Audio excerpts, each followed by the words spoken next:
Bring in Dakota Rudesill now. He's an associate professor and senior faculty fellow at The Ohio State University. Dakota, I appreciate your time tonight. We're going to work on getting some more information about the Trump's team's response tonight to the DOJ filing last night. But let's start with what you say are three major problems for the former president and his team, considering where things stand. And that starts with the possession and the handling of national security secrets. Explain why. That's right. Well, this scandal at Mar-a-Lago is a remarkable one in the history of American secrecy and American governance.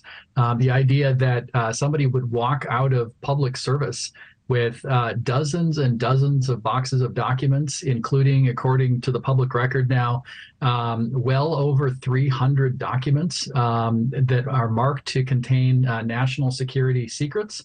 Over 700 pages, and then the markings on them as well that we've seen in these recent filings. Very alarming, not only top secret, but what's called SCI, sensitive compartmented information, what are called SAPs, special access programs, HCS, which is human collection system, which means our spies in the field and foreigners who are spying for America. This sounds like just unbelievably sensitive information. Well, the other issue that you say is the removal of presidential records and kind of the procedural process of all of this. Describe the issue here. Yeah, so under the Presidential Records Act, which was enacted in the 1970s, the records of a former president are not the personal property of the person who was elected to be president for a number of years. Instead, those are public records. They are the property of all of us. And under the Presidential Records Act, the former president's documents go to the National Archives, where they're available to the former president if they want to, if that person wants to review them while they're writing a book.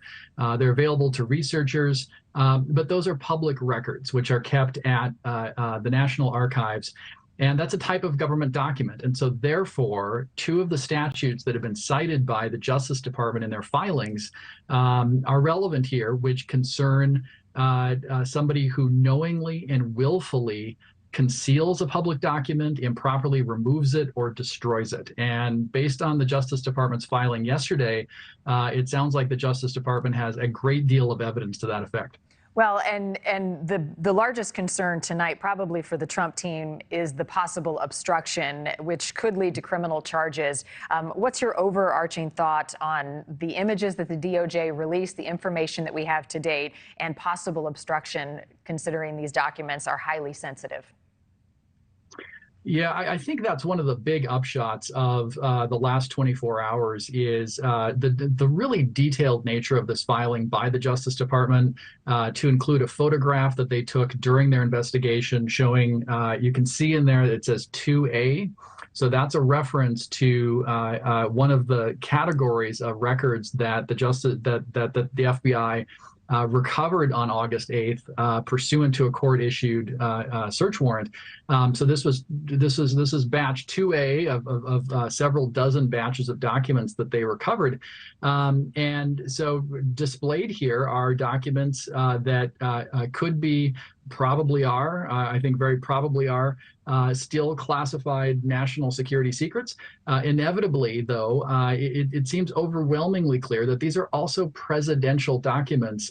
And so for both of those reasons, they should not have been at Mar-a-Lago. And the Justice Department, in its filing yesterday, has presented a great deal of evidence that former President Trump and or his team have not fully complied with repeated requests, lawful requests from the National Archives, the FBI, and the Justice Department for their return, and has not been straight with the government about having returned all of the documents that were marked classified. So I would say that without question, if you're former President Trump or you're one of his lawyers or one of the people working for him, I think you should be very nervous tonight.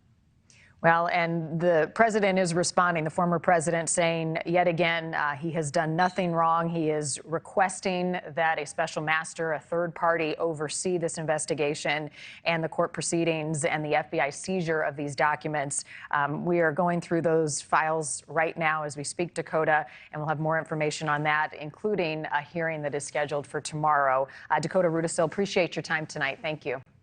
Glad to be here. Thank you for watching. Go to newsnationnow.com to find News Nation on your television provider. And don't forget to click the red subscribe button below to get more of News Nation's fact-driven, unbiased coverage.